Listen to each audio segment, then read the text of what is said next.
Hello anh em, chào mừng anh em đã quay trở lại với cái channel của mình. Hôm nay mình sẽ làm video clip để review cho anh em về một trong số các sĩ quan mới ở bản cập nhật 5.0, đó chính là sao chổi Kim Ngân. Ok.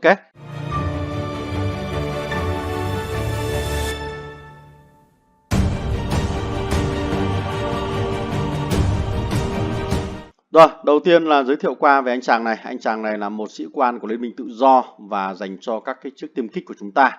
Biệt danh của anh chàng này tên là sao chổi Kim Ngân và tên thật của anh ta có tên là anh em với John Peter. Anh ta tên là Peter. Ok.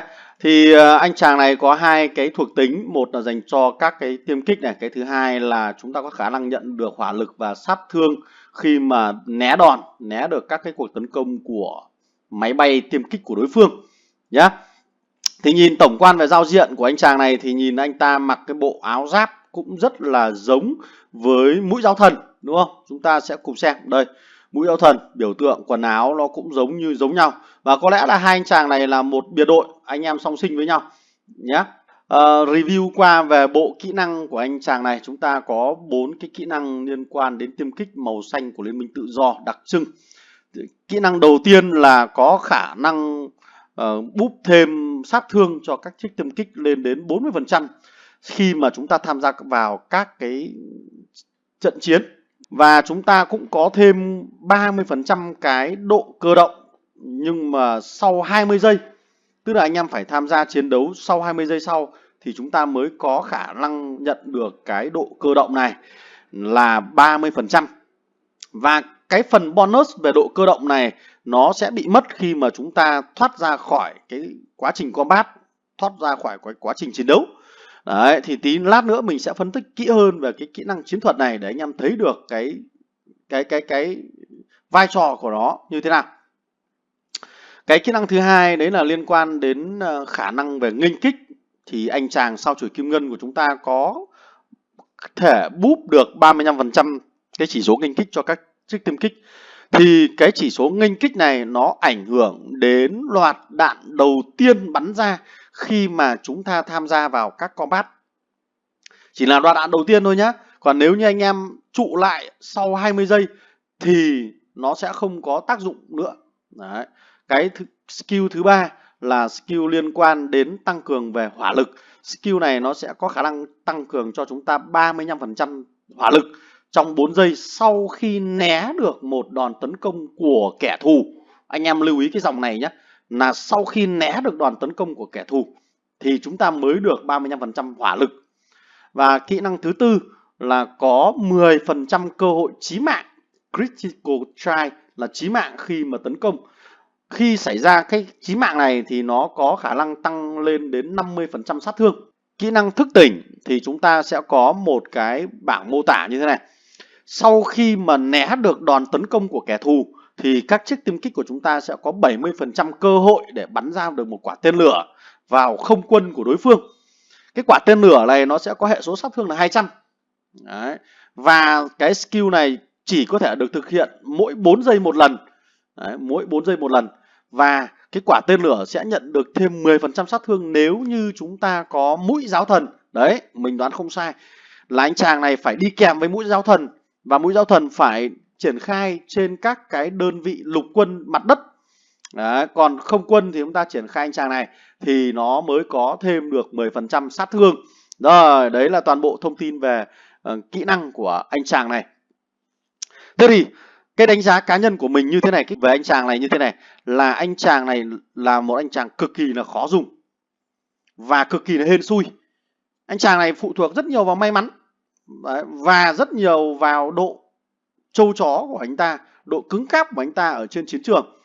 Và để chơi được anh chàng này thì có lẽ là chúng ta cần phải có điều kiện rất cao thì mới chơi được, thì mới phát huy được tác dụng hết tác dụng của anh chàng này. Còn nếu như mà anh em chưa đủ đáp ứng điều kiện đó thì có lẽ là chúng ta lên tạm hoãn. Đó. Tại sao mình lại nói như vậy? Thứ nhất là gì? Để chơi được anh chàng này thì chúng ta phải có mũi giáo thần. Tức là chúng ta phải triển khai mũi giáo thần vào các đơn vị về mặt đất. Đấy. Mà nếu như anh em không nâng cấp mũi giáo thần thì có nghĩa là các đơn vị mặt đất của chúng ta đang bị phí mất một slot sĩ quan. Khi đó thì sĩ quan của anh em mới chỉ 1111, skill rất thấp thì không thể làm gì được. mà chỉ có để thủ nhà thôi thì vậy là phí mất một đơn vị rồi, đúng chưa? Và cả công thủ thì đều là bị phí mất.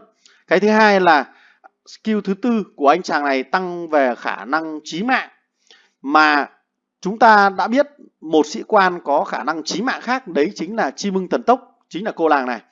Đó, cái cặp bài chim ưng thần tốc và sao chổi kim ngân là một cặp bài cực kỳ tuyệt vời cho các chiếc tiêm kích, khi mà cô nàng này có khả năng tăng đến cái chí mạng lên đến 30% chí mạng, tỷ lệ chí mạng, cộng thêm 10% của sao chổi kim ngân nữa là 40% rồi.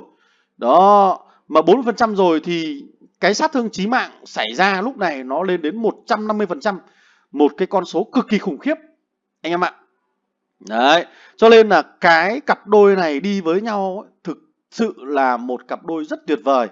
Đó, cho nên nếu như mà anh em định nâng cấp sao chổi kim ngân thì có lẽ là lời khuyên đầu tiên anh em cần phải có chim ưng thần tốc trước đã. Đấy, bởi vì cô nàng này tăng cái khả năng chí mạng lên rất lớn, 30% cho 50% sát thương, cộng thêm mấy cái kỹ năng của cô ở đây nữa là chúng ta sẽ có thêm đấy, được. Và chúng ta sẽ có thêm sát thương chí mạng lên 50% nữa là 100% rồi, cộng thêm với sao chổi kim ngân của chúng ta ở đây là 50% nữa, tổng là 150% sát thương chí mạng, rất lớn. Ok, nghe thì có vẻ là hoàn hảo, tuyệt vời, nhưng hãy để ý đến skill thứ ba. Skill thứ ba của anh chàng này lại phụ thuộc vào khả năng né đòn. Mà như anh em đã biết, cái né đòn này mình không thể kiểm soát và kiểm chứng được là tỷ lệ bao nhiêu thì luôn luôn né đòn, hay là bắn như thế nào thì lại né đòn. Đấy, mà né đòn này thì nó mới được phát huy được thêm 35% hỏa lực. Ở một cái điều kiện tiêu chuẩn, nếu như cái sát thương hỏa lực này, tức là khi mà né đòn xảy ra thì nó được 35% sát thương, cộng với cái tỷ lệ chí mạng, tức là cả hai cái này đều diễn ra đồng thời, thì cái con số sát thương lên rất lớn. Nhưng mà nếu như nó không xảy ra thì cái con số nó lại cực kỳ bé, bởi vì anh chàng này không có một cái kỹ năng nào cộng trực tiếp vào cho các đơn vị của chúng ta như các sĩ quan khác. Ví dụ như là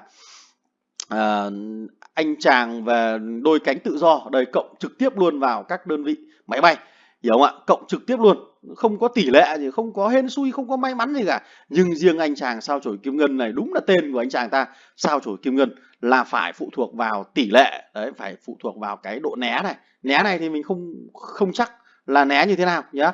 Cái tiếp theo đấy, lại skill thứ hai là nghênh kích. Cái nghênh kích này như mình phân tích là nó chỉ có tác dụng trong loạt bắn đầu tiên thôi. Đấy, thế thì cái skill số 2 này nó lại nghịch lý so với cái skill thứ 1. Cái skill thứ nhất này nó nói rằng là gì? Anh em phải sống ở trong combat đủ lâu, đủ 20 giây thì anh em mới nhận được bonus là cái độ cơ động. Mà nếu như anh em thoát ra khỏi combat, chúng ta không chiến đấu nữa thì không được 30% độ cơ động này. Đó, cho nên ý, là cái skill số 2 ấy, nếu như anh em đã sống ở trong combat đủ lâu thì skill số 2 nó sẽ phế. Đó, nó sẽ không có cái 35%, con số này nhìn rất lớn nhưng mà thực tế là nó không có tác dụng gì cả, đúng không? Còn nếu như anh em thoát ra khỏi combat thì chúng ta lại mất đi cái độ cơ động sau 20 giây chịu đựng sát thương của kẻ thù. Mà đã trụ đến 20 giây rồi thì liệu rằng là số lính còn lại của chiếc tiêm kích của anh em còn được bao nhiêu? Mình chỉ đặt ra câu hỏi như vậy, tức là chúng ta sống ở trong combat còn được bao nhiêu? Thông thường cái cuộc chiến đấu giữa các tiêm kích của chúng ta với đối phương, nếu như hai bên ngang hàng nhau đấy, thì chúng ta thường có thói quen là thò ra tiến vào, tức là tiến lui công thủ đấy, để lợi dụng cái nghênh kích này. Chúng ta rút máy bay ra, sau đó lại đưa chiếc máy bay vào để tấn công, tận dụng khả năng nghênh kích. Thế thì nó sẽ không có được cái độ cơ động này. Mà nếu như sống ở trong chiến đấu, trong cái quá trình combat đủ 20 giây thì máy bay của anh em phải thực sự trâu chó, phải thực sự cứng cáp để phát huy được cái độ cơ động này. Mà cái tăng độ cơ động này lên 30% thì nó mới tăng tỷ lệ né lên. Đó, tức là gì? Cái skill này nó phải hoạt động thì cái né này nó mới có tỷ lệ xảy ra nhiều. Mà đã xảy ra nhiều thì chúng ta mới có được hỏa lực. Mà đã né thì chúng ta mới có 70% cơ hội. Lại còn đã né đã khó rồi mà lại chỉ có 70% cơ hội bắn ra quả tên lửa, mà quả tên lửa này hệ số sát thương mới có 200 thôi. Nếu như nó là 1000, ok thì ok đấy, nhưng mà có 200 thì theo mình thấy đánh giá là nó cũng khá là hẻo. Đó, mà lại yêu cầu là 4 giây mới được bắn một lần. Thế thì quá trình này cực kỳ là hên xui.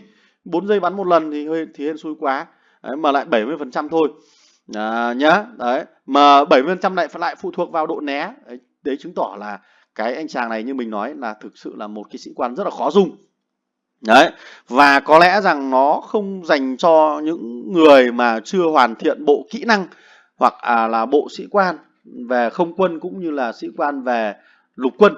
Đấy, cho nên ấy, cái lời khuyên của mình có lẽ là nhiều anh em sẽ đặt câu hỏi là liệu rằng tôi có nên đầu tư vào anh chàng sao chổi kim ngân này ngay từ giai đoạn đầu không?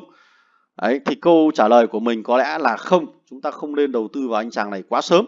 Bởi vì bộ kỹ năng của anh chàng này yêu cầu rất khắt khe về cái quá trình sử dụng và yêu cầu rất cao về các chiếc tiêm kích của chúng ta. Đấy, cái độ bền của chiếc tiêm kích, độ cứng cáp của các chiếc tiêm kích nó phải đủ lớn để chúng ta có thể sống sót được 20 giây ở trên chiến trường. Và 20 giây này xong chúng ta lại phải tận dụng cái 20 giây đó để đưa ra cái tỷ lệ né và tỷ lệ chí mạng. Được chưa? Thì cái tỷ lệ chí mạng này nó có thể khắc phục được, nó có thể tăng cường được bằng cách là đi kèm với chim ưng thần tốc thì nó lên được đến 40% như mình chia sẻ đó. Nhưng nếu như anh em không có mũi giáo thần ở các đơn vị mặt đất thì chúng ta cũng lại mất đi 10% sát thương.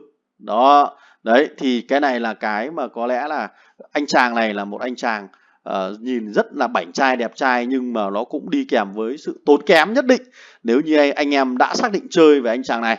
Ok, hiện tại thì mình vẫn chưa có điều kiện để test kỹ, test cái bộ kỹ năng của anh ta xem là nó hoạt động như thế nào và nó xảy ra làm sao, liệu anh chàng này nó có tốt không. Bởi vì một phần là do mình chưa có đủ tượng để nâng cấp anh chàng này, một phần nữa là bản cập nhật 5.1 vừa ra chúng ta cho chúng ta 3 sĩ quan liền. Đấy, và cái cuối cùng là các bài test liên quan đến không quân nó thực sự là rất khó để kiểm soát được độ chính xác của nó. Và thông thường khi test xong thì mình cũng không rõ là phải đọc kết quả như thế nào, bởi vì nó có rất nhiều vô vàn tình huống và rất khó để đưa ra một kết luận chung nhất. Nhưng nhìn vào bộ kỹ năng này thì anh em cũng có thể tự mình biết được là anh chàng này phù hợp với ai và đi với tình huống như thế nào nhé. Rồi, còn bây giờ clip của mình xin phép tạm dừng tại đây. Nếu như anh em có bất kỳ vấn đề nào liên quan đến các sĩ quan khác thì anh em có thể để lại phần comment.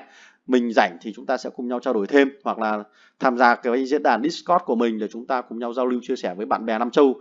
Ok. Rồi, còn bây giờ xin tạm dừng tại đây. Hẹn gặp lại anh em ở trong các video clip lần sau. Goodbye.